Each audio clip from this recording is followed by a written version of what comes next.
Call Henry Smith. Mr. Rosendale, thank you very much. It's a pleasure to serve under your chairmanship once again, and I would like to congratulate the honourable member for Caithness, Sutherland and Easter Ross on securing what is a very important debate. Mr. Rosendale, there are more Chagos Islanders here in this grand committee room than exist on the Chagos archipelago, and that is a great injustice that is visible here today.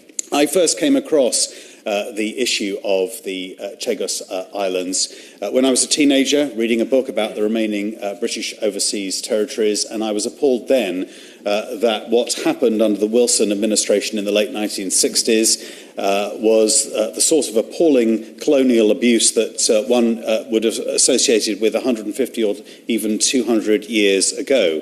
Little did I know that later on I would have the honour and privilege to represent the largest Chagos Island community anywhere in the world, in my constituency of Crawley. First of all, as leader of West Sussex County Council, where we were pleased to do what we could to support the community arriving at Gatwick and into this country. And latterly, over the last 5.5 years, as Member of Parliament, I have been pleased to be a member of the all-party parliamentary group and to advocate on behalf of the Chagos Islanders. The honourable member for Caithness, Sutherland and Easter Ross has set out many of the arguments. I won't repeat them because of the constriction that we have on time. But what is important, I think, to state today, Mr. Rosendale, is that we can't turn back the clock, but we can do the right thing now.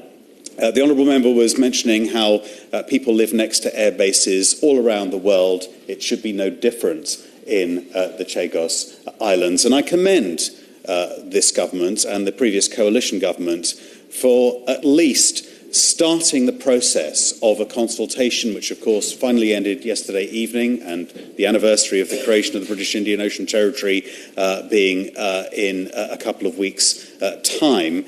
Now is the moment when the government, I believe, should further follow through and agree to that resettlement. There are funds available, European Union funds, the international aid budget. We have one of the most generous international aid budgets anywhere in the world. We should be using that for the benefit of these British citizens and their right of return to the homeland. Briefly, Mr. Rosendale, I'd like to mention the issues of those Chagos Islanders who would prefer to stay living in this country, although I absolutely accept and need to acknowledge that the majority rightly wish to return.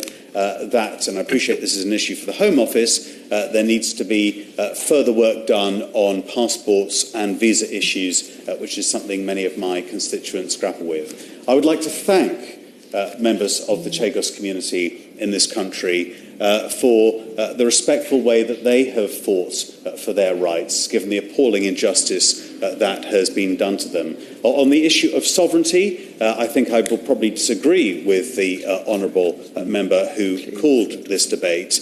I believe the ideal solution is that the Chagos Islanders should be allowed to return to their homeland, and then, just like every other overseas territory, it should be up to them to decide under which sovereignty in the future they wish to live.